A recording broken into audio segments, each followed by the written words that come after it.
heart is like the eye. It is absolutely worthless without focus. And to focus is to discriminate, to say that this thing is more important than that thing. In the open field, it's the deer, the hare, the charging bear that matters, not the grass. Without focus, everything would be a blur. And things would appear to be the same, even when they weren't. Self-defense and firearms instructors talk a lot about a concept called the OODA loop. It's a dynamic decision-making process that we all go through every day to make all kinds of different decisions. Now, if you couldn't focus, you wouldn't be able to observe your surroundings accurately.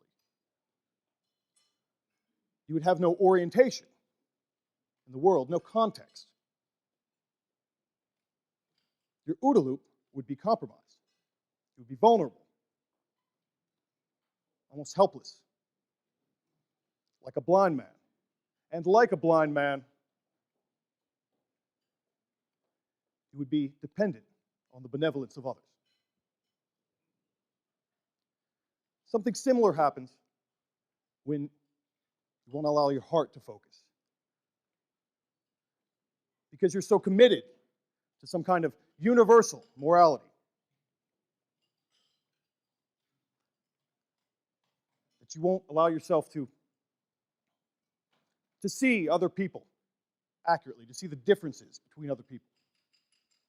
You won't allow yourself to discriminate, to say that these people are more important to me than those people. How many of you here have ever had a conversation with someone who is absolutely terrified of stereotyping someone based on sex, race, or religion? Right? It gets a little sad. It's a little bit desperate sometimes. They're reaching for any kind of obscure outlier, some special exception, some minority within the minority that's going to disprove somehow what would otherwise be a reasonable generalization. A reasonable generalization about that group. Today, you can't really say anything that could be potentially divisive or derogatory about a group except for white men, because we are the universal shit magnets. Although I personally prefer shit lord.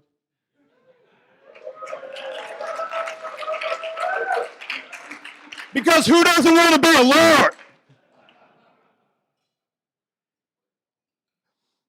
You can't say anything that could be potentially divisive about another group of people. Because to a lot of people, it can't be true. Because they've been trained to look for any other explanation. They've been trained to believe that people are the same, even when they're not. And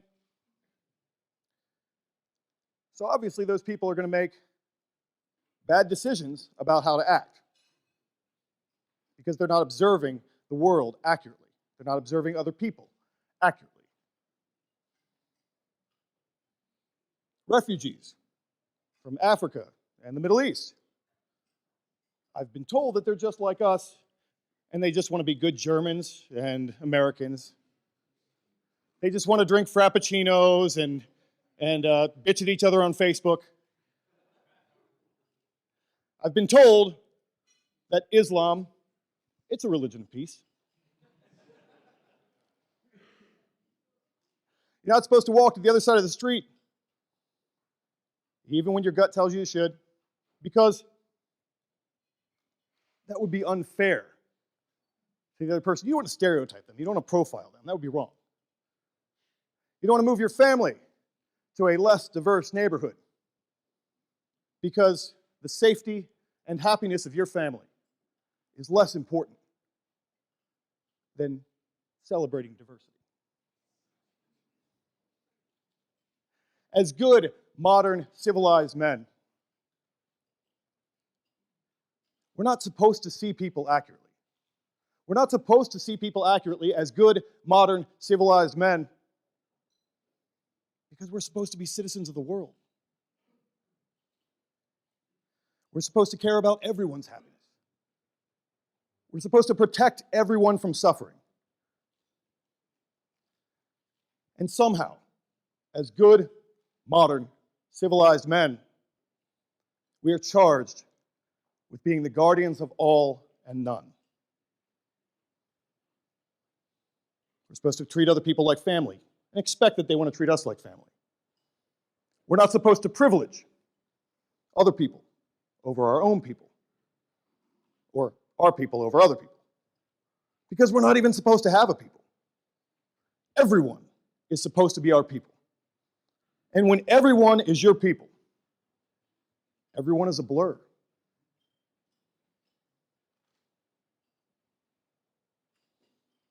Your brain can't possibly process all of the billions of people vying for your love and attention.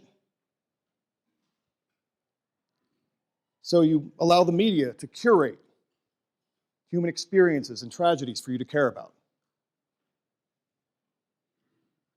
And you end up lost. No identity, no orientation in the world. You care about strangers, people who might even hate you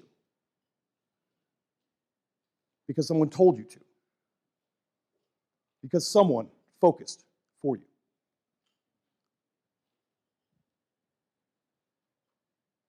They led your hand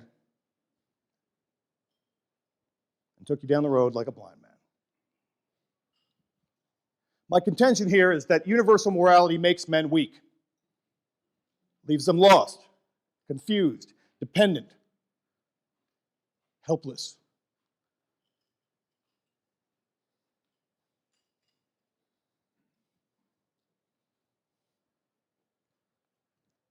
Now, it's been said that Northern Europeans are somewhat more susceptible to this particular kind of weakness, that we are more, accepting, inclusive, willing to give somebody the benefit of the doubt. And that absolutely may be true, collectively speaking. But what is definitely true is that Europeans were a very tribal people until very recently. They formed tribal groups, kingdoms, nations. They dehumanized and killed each other over religion, over national pride, over matters of honor.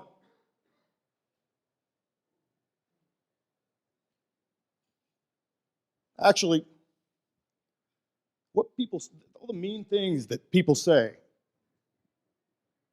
about white European men, historically speaking, are true. Right?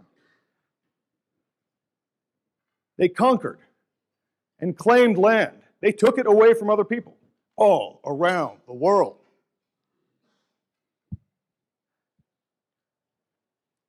They converted or killed or assimilated other groups of people all around the world. They enslaved other people and their own people all around the world. In short, they basically did the same things that people have done in every other human society all throughout history. They were just fucking good at it.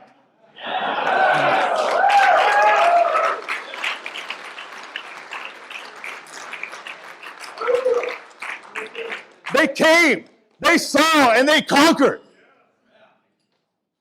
They put themselves first. They put their people first. They said yes to life. They said yes to strength. They knew who they were, and they were proud. Well, then something happened. They were on top of the world, and they gave it all away. They started retreating. Maybe they became a little bit too concerned with money.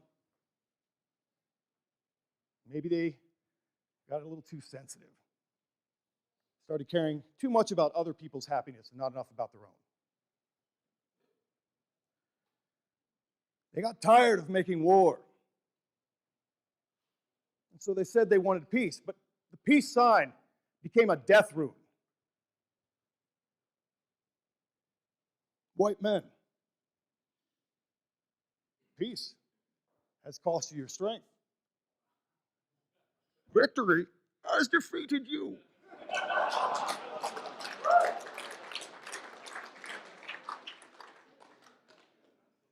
They had it all and they gave it all away. They started retreating, retracting, apologizing, asking for forgiveness, begging for permission. No woman respects a man who does that. No one respects a man who does that. It's not respectable.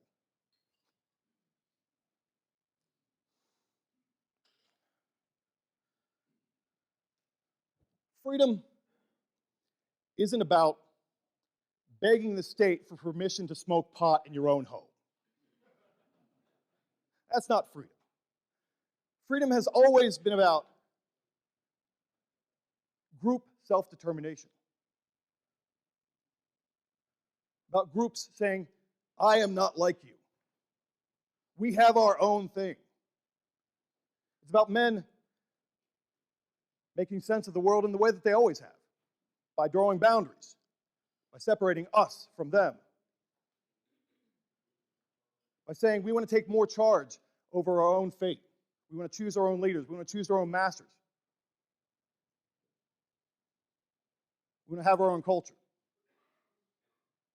Freedom is fundamentally about identity and claiming it. If white men, if any men, want to be free, want to be strong, want to say yes to life again, they're going to have to abandon universalist morality and liberate their tribal minds. Now, a few years ago, I came and spoke to all of you about becoming a barbarian, becoming more tribal, becoming men who are not of the state. But that's a tall order. The state is everywhere, even here. That's a tall order. Universalist morality affects the way we think about ourselves. It affects the way we think about other people. It's part of American society. It's we the people. We as a society, what should we do? And the contention I made last time was that you need to figure out who your we actually is. Does that group even know that you are a member? That's kind of an important thing. You need to define your group. You need to find the people who believe the same things that you do. And that's the first point, because nothing else comes after that. So over the past 2 years, I've been working on a book called Becoming a Barbarian. And it's about making that process and becoming the kind of man who could become a member of a tribe. And I actually went out and joined a tribe this year. I have a couple of my brothers here. And so I've been working through that process myself and thinking a lot about it. And my book is almost finished, but today I have a few barbarian mottos for you. A few things, takeaways, things to work on. First of all, this is my favorite actually, no tears for strangers.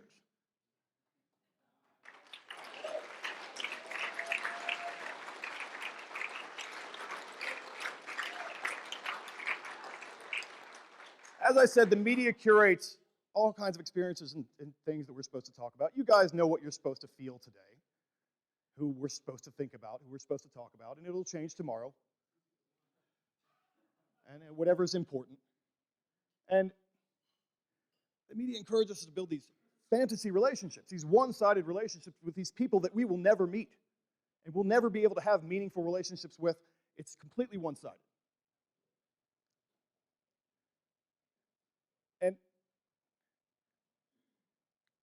people don't think about it this way, but caring is a resource.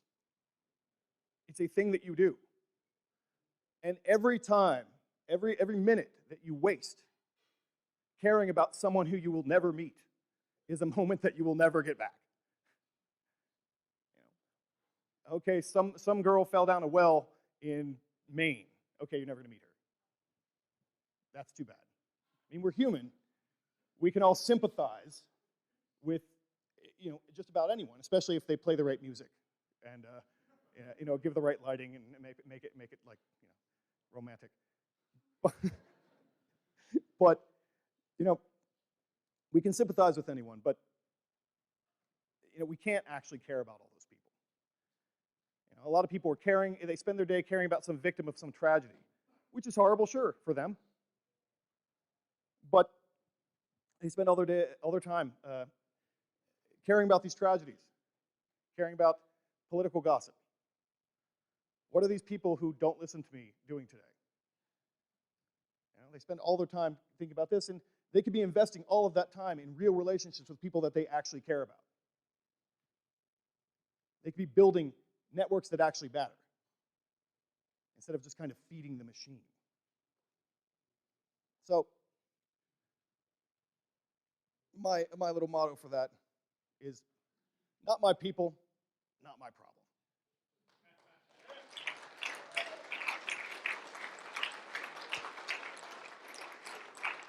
Because the thing is, it's not about hate. It's not about hate. Because hating is caring. It actually takes work. Dismissing people is an entirely different thing. All right, my next Barbarian motto is no apologies, no arguments, and no explanations. I think Donald Trump has taught a lot of people about that. Right? I said, nobody respects somebody who's always apologizing. And that's one thing, but I know that everybody in this room is guilty of spending a lot of time arguing with people that they will never convince of anything. And there is some limited use in that occasionally, but most of the time it's just cathartic. It's just, I'm angry about this thing about the world, so I'm going to debate with this person online or have this angry bar conversation. And it's not worth it. I've been thinking a lot about that and who you argue with and why. And ultimately, I think that arguments are for people you care about. Right? You argue with the people that you care about because you care about their future. You care about your future together. You care about them. But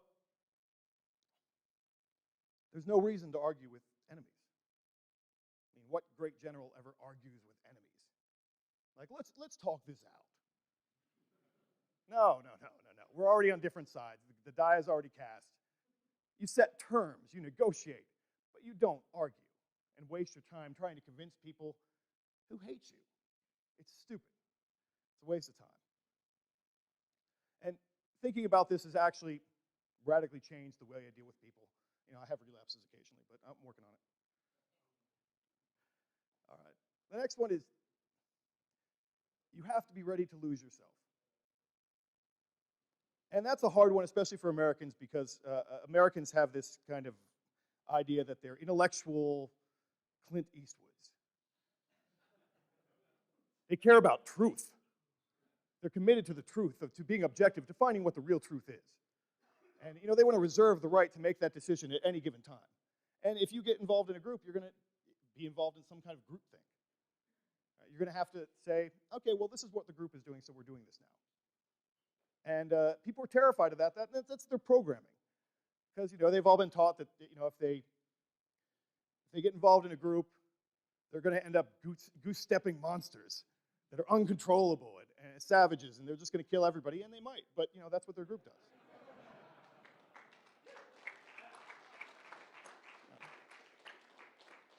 Their group is about winning. But that's a real fear, I think, with a lot of men.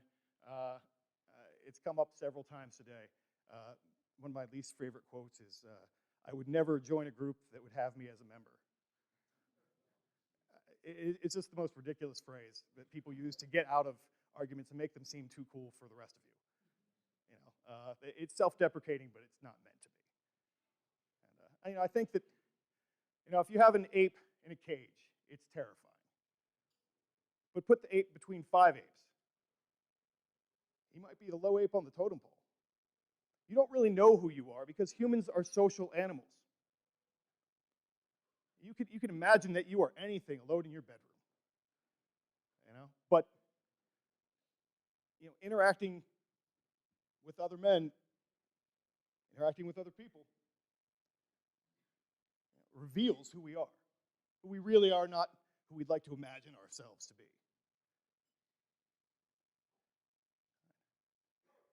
This is a good one for barbarians. Loot and plunder.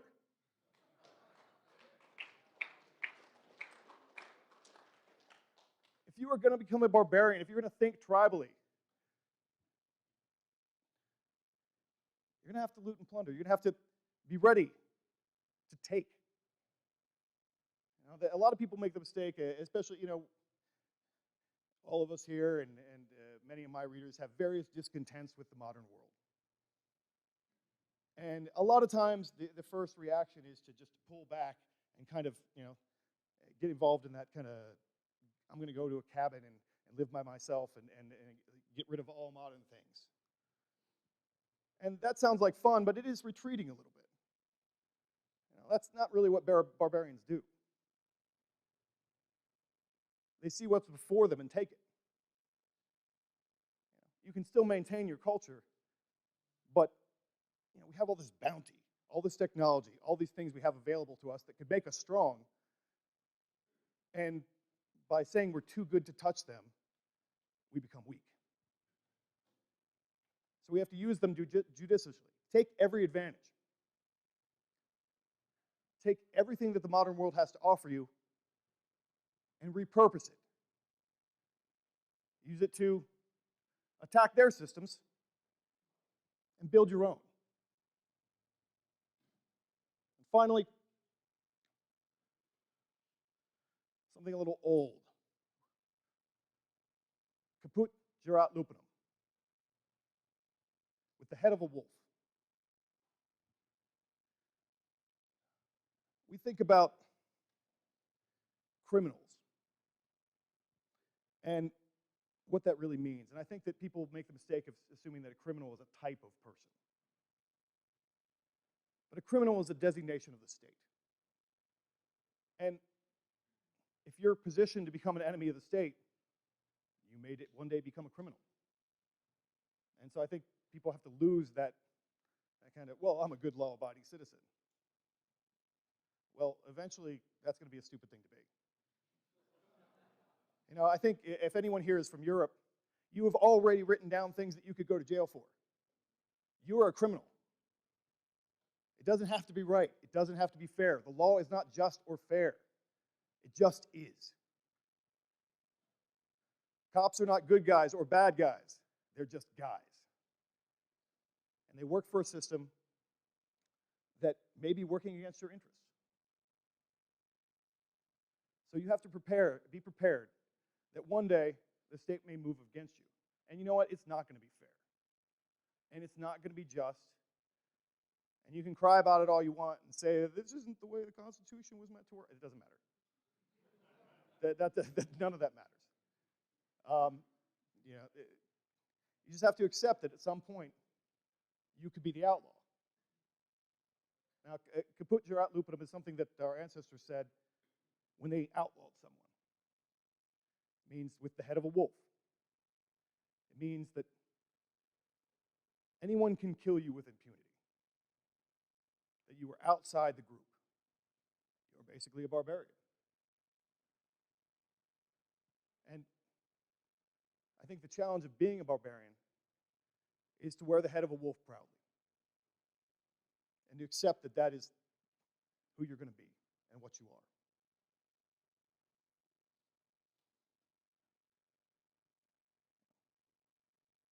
White European men, and a lot of other men, I was walking around the neighborhood today, have been trained to be well-behaved slaves, rule followers. They pride themselves on their good manners. They're house pets. But, as Nietzsche wrote, at the center of all the noble races, there is and has always been a barbarian. A blonde beast, prowling for victory and spoil. And that beast is howling for release. And every so often, it must return to the wild. So that barbarian, that man who knows who he cares about and who he doesn't,